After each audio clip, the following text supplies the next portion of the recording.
Bait and wait tayo ngayon, live bait.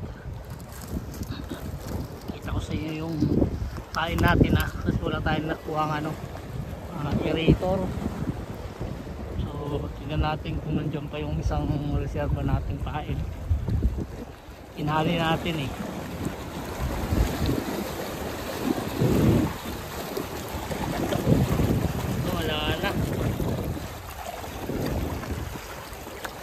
wala na. Yun yun dyan pa yun tinali natin.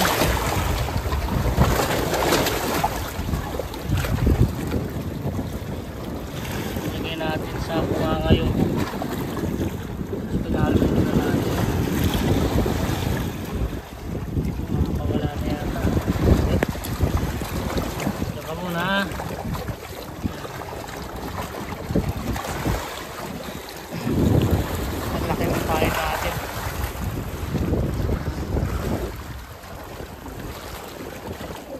sawa na ako sa kakakasting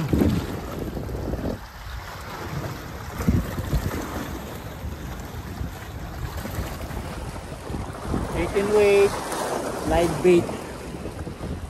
So, malalaki yung talakitok dito. Sana may kumagat.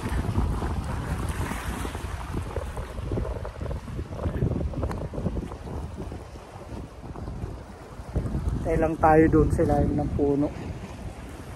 Alright.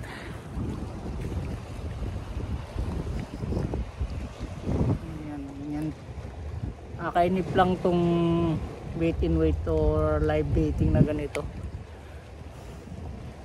Boring lang ako sa ganitong klase ng pagpipishing, pero sigurado naman makakahuli na malalaki pag ganito na tagaan lang oras, ganyan ang hihintayin mo.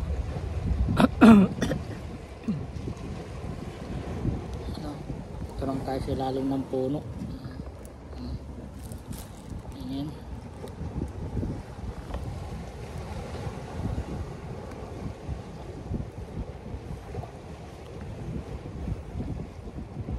Okay, so kinagatan tayo ng pating. Hindi natin nakuha ng video, sayang. Dun sa live bait natin pinutol lang yung leader natin. Sayang. Oo, sayang yung video.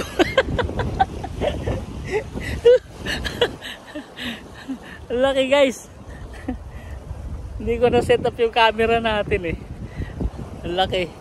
Yung reel natin, bumigay yung reel natin, hindi niya kaya.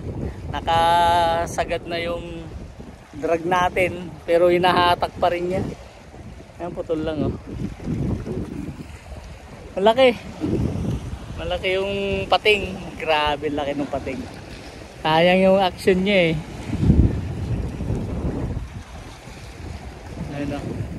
Nandito siya kumagat tapos may nakita kami padaan-daan na ng pating. So kasama rin natin ang angler din tong kasama natin dito. Siya nakakita sa akin na nakikipaghatakan tayo sa pating.